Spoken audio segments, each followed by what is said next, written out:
It's time for Stay On Your Feet, the Mirror Football Podcast with Sam Matterface. This week on the Mirror Football Podcast, we're joined by Andy Dunn, the chief sports writer. He'll be talking to us live from Macedonia about Manchester United. He's with the squad. He's got the latest rumours on Danny Rose, Gareth Bale and Zlatan Ibrahimovic as well. We'll look ahead to the new Premier League season, which starts this Friday. Adrian Kajumba and Neil Moxley from The People are going to come on the programme. Plus, the bargain Liverpool player you might have picked in fantasy football and VAR Bazaar. Here's Big Tom, the producer, with the rest of what's coming up on the programme. Well, in the video section of our podcast, we've got Are You Fit to Wear the Shirt? And in a hilarious Row Z section, we've got Yeovil Town and Besiktas. And I'm going to cry if you touch me. What?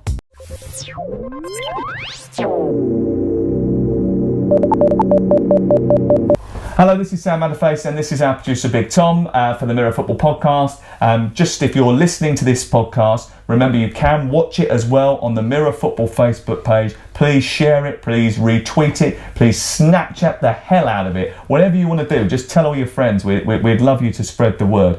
Football season started this weekend, the EFL. It did. Where were you? I went to Aston Villa against Hull on Saturday and I bumped into Lenid Slutsky, who is the former Russian manager, CSKA manager. He's now the manager of Hull City. He's coming on this programme. He's a great guy, isn't he? He's a great guy. In about 20 minutes, you're going to hear why his actual playing career ended. And it's a funny story. I can't wait. He's a great guy and he's always smiling. So the Hull City manager is going to be on the programme very shortly, so we'll get to that. I went to Chelsea-Arsenal on Sunday.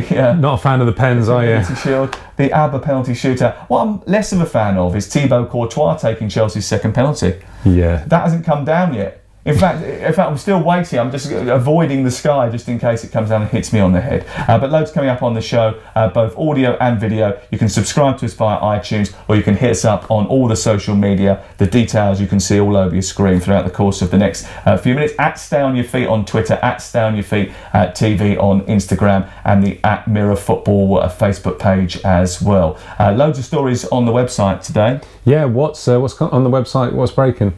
So on our website today, what have we got going on? Well, we've got a great news story about Liverpool and what it looks like inside the stadium after their £10 million improvements, including a brand new pitch and a bigger Kop. They've spent quite a bit of money on that. Gareth Bale's story is up and running. You've heard that Mourinho's had a little barb over the last 24 hours. We'll bring you the latest on that very shortly. The transfer news blog is always running. Chelsea may want Van Dijk, but I think he wants to go to Liverpool. Although there's a warning from Robbie Fowler that it won't be easy for Virgil van Dijk. There's quite a bit about the Super Cup and what's been going on behind the dressing rooms there, including a bit from Sergio Ramos, who says that Mourinho didn't really understand what Real Madrid was like. And then there's a whole lot on Coutinho because we think he's going to stay. And we've identified 5 incredible Coutinho stats which show exactly how much Liverpool will be losing if the Brazilian joins Barca.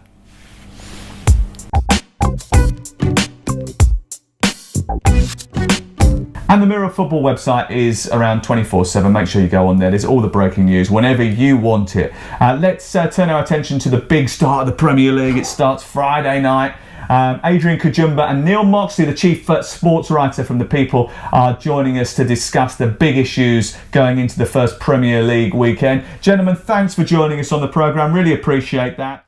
No Diego Costa this year. We don't expect Diego Costa to play in the Premier League this year. So who for you do you think is going to take on the role of the Premier League baddie? Neil? Well, I think we're going to go back to the tried and trusted four. I don't see it being a player, quite frankly. I think Jose Mourinho is going to be the man that everybody loves to hate. He's taken a year to bed in at Manchester United, not really upset anybody, which is most unlike Jose. And I think with the squad that Adrian mentioned earlier, that the signings that he's made, I just think Jose is going to be yapping, snarling, taking the mickey out of people, riling and getting under the skin, you name it. Jose will be bang at it this season. I've got a sneaking suspicion Manchester United will do really well this season, and I fully expect Jose to take the mantle of the pantomime villain once more. Neil, you read my mind. That was who I had down for this questionnaire. When you look at Costa, there are a few people in the Premier League who are as divisive as him, who want to win at all costs like him, will stoop as low as him to get an advantage. And the closest person to that is actually Mourinho. And in some ways, I suppose it's no surprise that when you look back, it's Mourinho who brought Costa to the Premier League. Manchester United are a club that neutrals, I would say, enjoy. They love to hate. When you stick Mourinho into that mix as well, it only adds to that kind of feeling that Manchester United are a club that people will love to hate. So it's going to be great to see him. He's already maybe going against his word. You see what he said about Gareth Bale yesterday. He's been saying in pre-season, I don't talk about players from other clubs, and then he has a little chance to have a little nibble at Real Madrid about Bale, and he does it. And I think that's a sign of things to come. He's a good lad, isn't he? He's great for copy, that's for sure. Yeah. Let's just turn attention to the top four, because who's going to miss out? Arsenal missed out last year. Manchester United missed out last year. 6 into 4 just doesn't go. How is it going to chop and change this year? What do you think, Neil? Well, I mean, I think this. I have to say, first off, I think there's really serious problems at Chelsea. I know. I've been saying this for ages. It's killing me. Well, I went to the press conference on Friday, the Community Shield, and all the messages were just wrong. Conte was basically saying, don't ask me this question about Nemanja Matic, ask the club. I'm powerless to stop Eden Hazard going. He was. If you're looking for a downbeat sort of way into the season, Antonio Conte supplied it. He's still got the issue with Diego Costa. He's got some new players to bed in. It just, to me, Sam, it just doesn't smell right, and I think that will translate into a real downturn in results. The reason being is I'm not convinced Chelsea's squad is anywhere near as strong as they think it is, and I'm sorry, pal. It's one of those. I know you're sitting there with your Chelsea mug and all the rest of it. I'm sitting here with me Amsterdam 2013 Europa League winners mug. Yeah, I think the Chelsea squad's gone like your coffee a bit cold there, hasn't it? Keep pulling one of you. So I think there's real problems at Chelsea. With the Champions League, you just don't get any time now to sort of iron them out in the week. It's going to be fairly full on until at least through the group stages before Christmas. And I think Chelsea's sort of season could be cast in stone by then, and they could be playing catch up already. And I've got to be perfectly honest, for similar reasons, because Liverpool have got Champions League and because Arsenal haven't. I think that Liverpool are going to get stuck between a rock and a hard place as well, fighting on the two fronts. And I think Arsenal will be strong. I think Manchester United will be strong and can cope. And I think Manchester City will be able to cope as well. And the other team, I think, are going to be in a mix, just because Spurs are my top four, and I think Chelsea and Liverpool might be the same. I had a top three, which I'm pretty sure about, for Man City, Man United, and then Arsenal. I've been umming and ahhing about fourth. Neil has made a really good case for it not being Chelsea, who I initially had in my top four, but Neil has convinced me maybe that it's not going to be them. Initially I went for Spurs and Liverpool to miss out. Spurs because of the Wembley factor. They've struggled there, and it's going to be such a big game for every club who goes there. They lose a real advantage by not being a White Hart Lane. And I initially had Liverpool to miss out as well, because they made a bit of a meal of getting into the top four last year, and that was without any European football. And obviously now they've got that added burden on them. So I just think we've only one addition to that, one major addition in Salah. Obviously Solanke's there to beef up their options up top as well. I just think Liverpool are going to have a bit of a struggle this year. So I'm going between Spurs and Chelsea to take fourth at the moment. Okay, well, you've cheered us both up. Yeah, thanks for that. Yeah. Listen, boys, have a great season. We're really looking forward to it. Thanks for coming on the first programme. We hope to see you very soon. And remember, whatever you do, stay on your feet. Cheers, lads. Cheers, guys. Take care. Thanks a lot.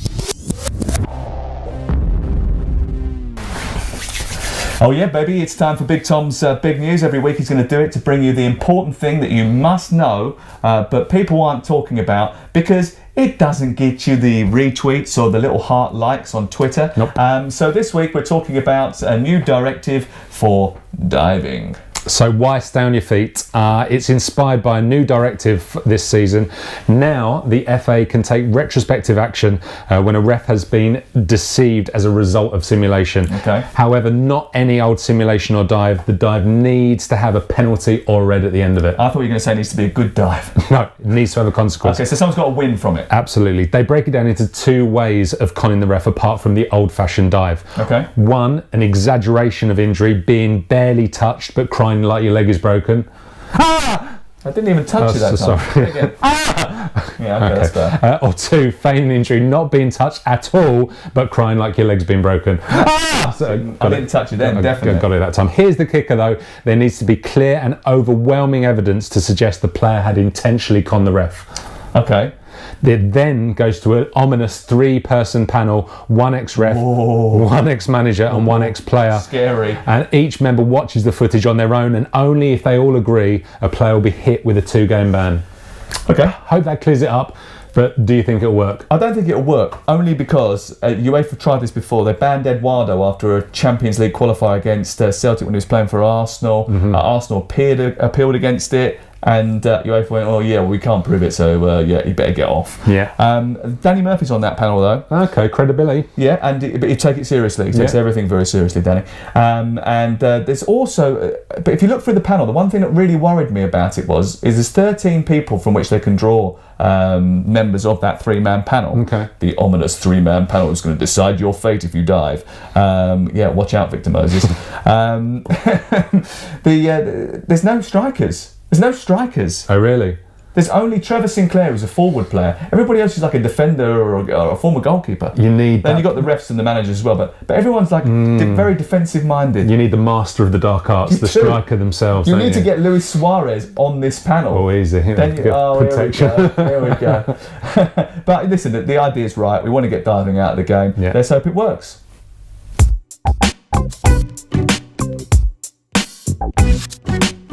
I'm delighted to say that the chief sports writer for the Mirror and the Sunday Mirror, Andy Dunn, is with us live from Skopje. Hi, Andy. Hi, Sam. Thanks very much for coming on the programme. Really appreciate it. You've been with the Manchester United squad in Macedonia ahead of their game against Real Madrid. All the talk this morning was about Gareth Bale, and I know that you've spoken to Zidane and to Jose Mourinho about the possibility of him coming to Old Trafford. Is it likely? Well, it's more likely than it was, several weeks ago, or indeed at the end of last season. It's gained a bit of momentum. Jose dropped in that little nuggets like he does into these press conferences by saying that if Gareth Bale was not in Real Madrid's plans, then he would be waiting on the other side. It was almost a public form of tapping up. It was classic Jose, really, and it's given the whole thing a lot of momentum.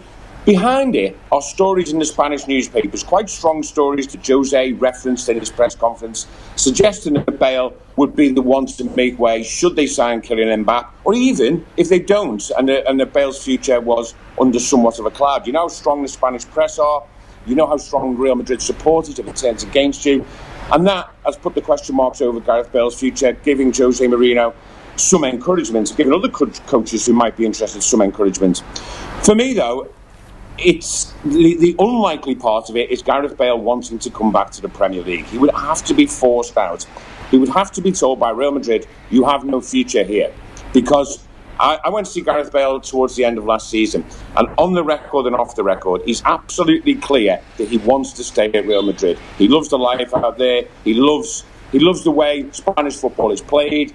He likes the way it doesn't put as much as a physical strain on him as maybe the Premier League would, so he would have to be forced out. But certainly it's a story that between now and August the 31st, September the 1st, is a story that will run regardless of what happens in the Super Cup. Also this morning we've seen rumours of Zlatan Ibrahimovic going back to Manchester United. We know that he's injured still for a while. Danny Rose has been linked heavily as well this morning. What's the latest on that? Have you heard anything about it? No, but the latest out here from United is Mourinho is basically saying what he's been saying for some while now, that he had 4 target positions. 3 of those have been filled with the signs he's already made with Lindelof, with Matic, with Lukaku. And his perfect summer, he says, would be for the fourth one to come in. That fourth one, I just will probably be a wide player. Perisic, the Ivan Perisic deal seems to be dead in the water, but now he's getting more encouragement from Bale. Maybe he'll pursue that stronger. He would love Danny Rose, I'm sure he would love Danny Rose, especially, he's got injuries to Luke Shaw. He sort of chopped and changed in that left-sided defensive position last year quite a lot. I'm sure he would love someone of Danny Rose's attacking capability, but I can't see Spurs selling Danny Rose to Manchester United. But drives a hard bargain, that Daniel Levy. Do you think that Manchester United have had a very good window, and do you think that they're prepared to make an assault on the Premier League title? Do you think they've done well enough to be able to do that? Because they were some way off the pace last year. Some way off the pace, sixth position isn't good enough for Manchester United. However, what I would say, two things. I think they've had a reasonable window. Obviously Ibrahimovic, the injury there, they needed Lukaku, they needed a 25-goal a season man, and they've got that in Romelu Lukaku. So they've had a decent window. I don't think it's been spectacular. I don't think Jose wanted it to be that spectacular. But what I do think, combined with those signings, he loves Matic. Matic will do a great job for him. I'm not sure about Lindelof. We can't judge pre-season, but he hasn't exactly looked convincing in pre-season. So the three signings are okay. But I think the difference will be Jose's second season. He's had a year. He's had a season to get used to Manchester United. He's had a season to put his stamp on things. And he'll have some players that will actually really, really kick on. In particular, of course, Paul Pogba. Paul Pogba is someone I think who, in his second season back in the Premier League, will be an enormous player for Manchester United. And I just think that we'll see an improvement on Mourinho's team of last year to this year, plus the signings, and they're going to be challenging right to the very top for sure. Jose has obviously been a manager who's consistently desperate to win and will win at all costs. He doesn't mind the odd little barb in a press conference every now and again. Has he said anything about his title rivals going into the new season? Because traditionally he likes to just drip feed a little bit of information about, some of those who he might fear, or some of those that he wants to put in their place. No, he hasn't actually. Not this occasion. You're right. He does like to have the odd barb. And again, in his pre-Super Cup conference, he made a great point of. Well, he made really great store on saying what a great job he'd done at Real Madrid. The Real Madrid people who come in after him didn't exactly back that up. There wasn't certainly much love from, for example, the likes of Sergio Ramos toward Jose Mourinho when he spoke after Jose had spoken here in Skopje. So no, he hasn't. I think at the moment we'll keep his counsel, because it's not exactly as though you said it, Sam. They were way off the pace last year, so he can't speak from a great position of strength. So I think this time he's probably being a bit more gentle in the running, and obviously they've got quite an easy, well, not easy is the wrong word, but basically a forgiving start to the season. They're not playing any of the big guns really in the first 7 or 8 games. So he'll be waiting to see if they go off to a flyer, and maybe then he'll start having maybe the odds dig at City for spending X amount of money, or Chelsea for spending again. And we'll see. But I think he knows that he has to make sure that United get off to a very good start before he starts having a pop at his rivals. So Andy, do you think that the starting lineup for tonight's game will mirror the starting lineup for the opener against West Ham this weekend? I don't know, because to be honest with you, Sam, I'm not entirely sure that they will play. Matic, for example, will not. Well, he certainly won't start tonight, but then could start against West Ham. So again, even though it is a Super Cup, even though it's a trophy, and we all know how much Jose Mourinho absolutely adores winning trophies, he'll count this as a major trophy if he wins it. He knows that he can reel his trophies, off in an instant, all 24, 25 of them, whatever I lose count. It depends whether you count the Community Shield, etc., or whether he won it Wings last week. But he usually does, and he will count that as a trophy. But even so, I do still think that the Super Cup, and Real Madrid are treating it similarly, is still part of the pre-season preparations. It's a cup, it's important, they both want to win it, but it's still a part of their pre-season preparations. Cristiano Ronaldo, for example, is very unlikely to start for Real Madrid, even though he's here and he looks, as you could imagine, absolutely fit as a fiddle.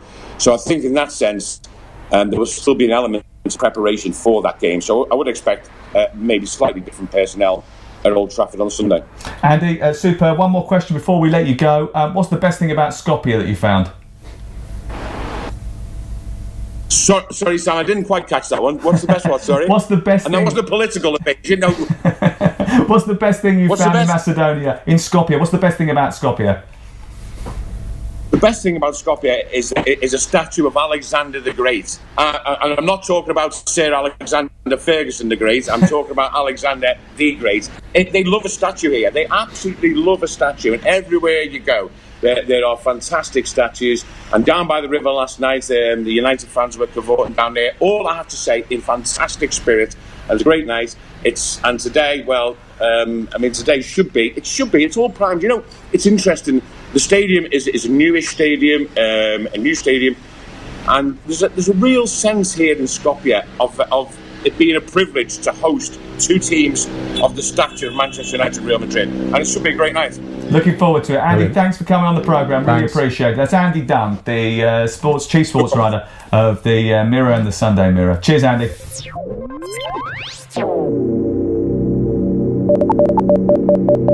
The Premier League is back this weekend. Don't know if we mentioned that enough yet. Just a bit. It also means that fantasy football starts again. It is, and the main fantasy news this week is that the Stay on Your Feet League is now live. So join up, get involved. All the details of how to do that are on our Twitter page at Stay on Your Feet. Yeah, we pinned the league code right to the top. So just enter that, join our league. We've currently got about 200 people getting involved in it, including one guy who won the one of the big fantasy league last year. Okay. So if you think you can take him Strong on, comp. Dan Cox, I think his name is. Okay. Then get involved and take some. You can also win this trophy. Ooh. This trophy is magnificent. You sourced this. Well done, by the way. Yeah, I got my name on the bottom as well. You didn't. It says Fantasy League Champion 2017-18. Stay on your feet. If you want to win it, get involved. I've picked midfielders that are sort of attacking. Okay. I've picked defenders that are attacking, like Carl Walker. Right. I only paid £6.5 million for him, not the 54 million quid that maybe others did. Well, interestingly, Kieran Trippier, Walker's replacement at Spurs, is rated 75% at the moment, which has got some managers spooked and desperately clamouring on social media. What does it mean? What does 75% mean? How can we get that 25% of fitness to guarantee his place in my starting lineup? Who knows? The other injury news, Adam Lallana's definitely out, but young Ben Woodburn at Liverpool, £4.5 million could be a bargain. Maybe not yet, but halfway through the season. Other Liverpool decisions, Mane, Salah is still a rock, scissors, paper decision. Arsenal's front line is still as unknown as our Brexit strategy, and Harry Kane is still a scoring machine. Listen, I think it's still too early to give up on Morata, folks. I know I've gone Lukaku and Mane, but yeah, it's still. Are you going to sign him? No, I'm not going to sign him. Okay.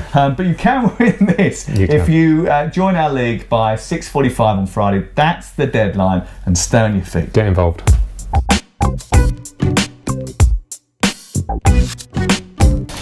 EFL season started this weekend. I was at Aston Villa, I mentioned. I went to speak afterwards to Lenid Slutsky, who's the whole manager. I'm delighted to say that he joins us now. Hi, Lenid. Thanks for coming on the programme.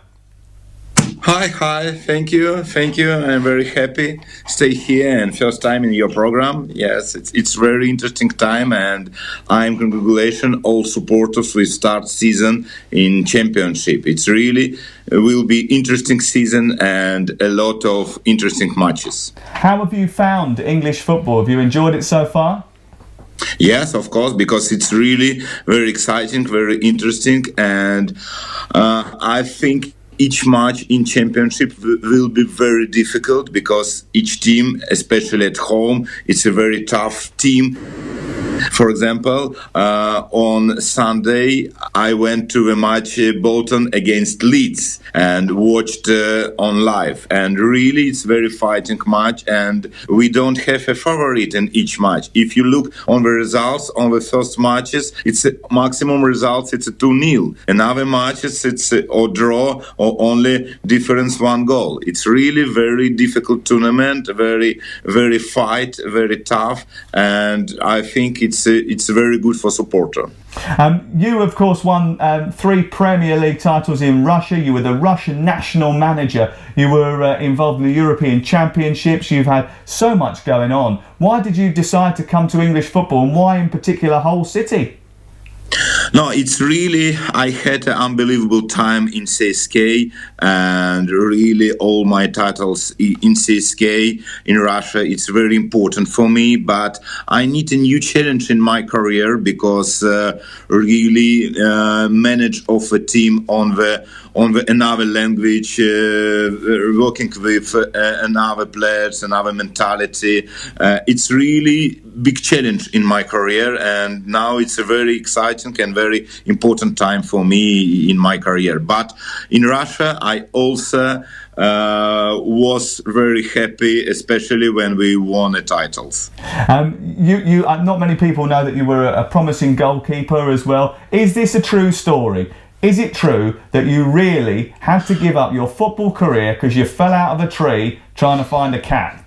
Yes, it's true. It's true. But I think football, like lose nothing special goalkeeper, and maybe get a normal football coach. I think it's maybe better for me. Is the cat still alive? Yes. Everything is good with cat. Don't worry, please. About International Cats Day, so that's good. Yeah, that's good.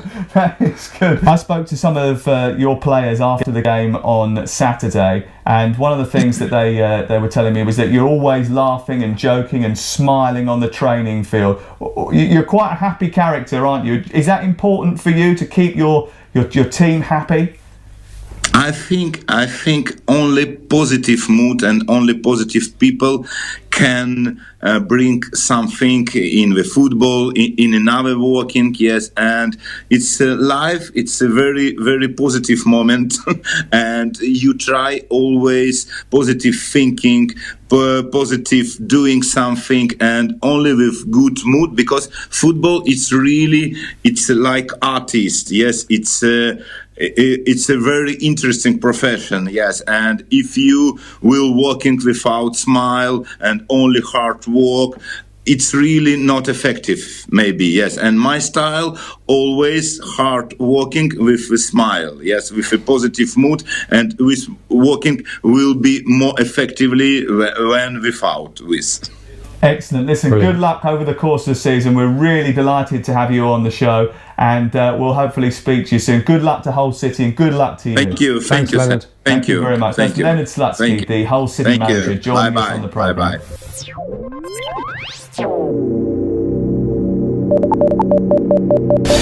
And so here at Stay On Your Feet, as you can see, we like kits. We like old kits. We've got an old Garincha kit here. Somewhere we've got an old Finland kit with Jari Litmanen on it. Yeah. Is that yours? Great.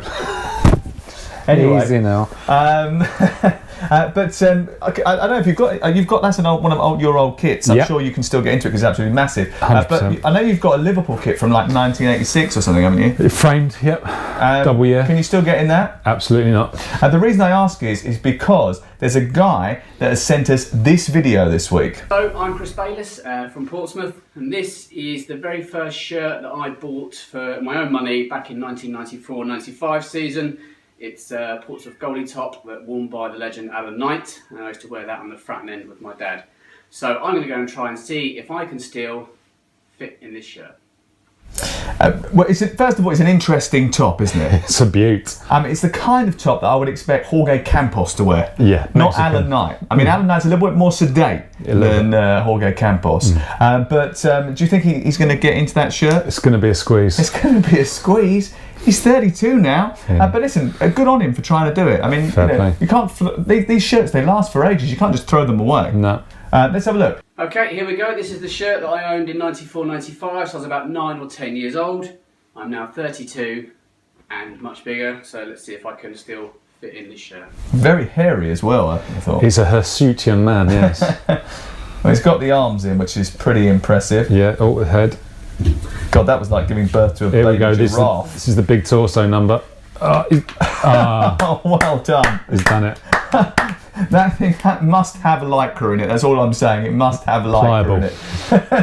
It was a movable feast, that, wasn't it? And by the way, if you've got any old shirts that you still think that you can get into, send them in to us. The details are on the screen right now, and we want to see if you are still fit to wear the shirt.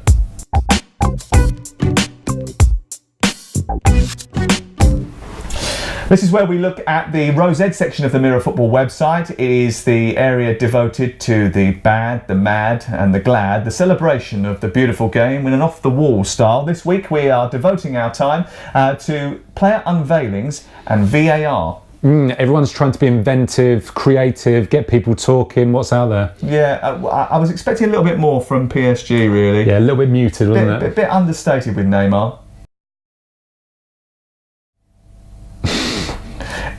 If you are just listening to this and not watching on the Mirror Facebook page or the Mirror Football website, which you can do, by the way, we just showed a brilliant clip of Neymar falling over. Nothing to do with PSG. But I was expecting loads more of these sort of great unveilings because of what we'd seen. Aston Villa with their WhatsApp group, the announcement of the signing of John Terry, which was really good. People leaving the group like Martin Larson and Paul McGrath. It was good. Yep. We had the J. Rodriguez Twitter answering the question, have we signed anyone yet? And him saying, yep. Yep, it's me. And there's some crackers out there as well from lower down the divisions. Yeovil Town. Have a look at this if you're watching on the website. Yeovil Town used Snapchat to announce the signing of Jake Gray. What they did is they got people to use the new map feature on that particular social media outlet, and they just waited to see who was hanging around the same area. Oh look! Somebody's popped up. There's Hewish Park. There's there's Jake Gray. Fantastic. Brilliant. But nothing beats Besiktas. Have a quick look at this. This is fantastic. This is one of the best videos I've seen of someone trying to drag someone to a new club. This is the fantastic Ricardo Quaresma, Pepe and Alvaro Negredo. I mean, we all want to come to Besiktas. It's fantastic. I'm coming to Besiktas. It's brilliant. Absolutely fantastic. Love it. It's crazy, but I absolutely think this is fantastic. I just love it. I just love it. It's genius. Whether it's knowing or whether it's unknowing, it's just beautiful. It's genius. It's the cheesiest thing I've ever seen. I love cheese, but that's so cheesy. That's brilliant. That's it from us. Thank you very much. Make sure you tell everyone about our programme. Really appreciate you taking part today. Thanks very much to Leonard Slutsky. He was an absolute legend. Adrian Kajumba and Neil Moxley. And to Andy Dunn, who joined us live from Skopje in Macedonia. Absolutely fantastic first show. Really enjoyed it. Follow us on Twitter at Stay On Your Feet. You can get in touch on Instagram at Stay On Your Feet TV. And we've got a Snapchat as well, which we've started. Stay On Your Feet. I'll teach you how to use it. Thank you. No, I know you've never used Snapchat before. Right, okay. It's time to say goodbye from us for this week, but we will be back next Tuesday. Make sure you look out for us. Always get in touch and take part in our fantasy league as well. You can win that very big trophy. Right, that's it. What do you want to do now? Well, I don't know about you, amigo, but I come to Besiktas.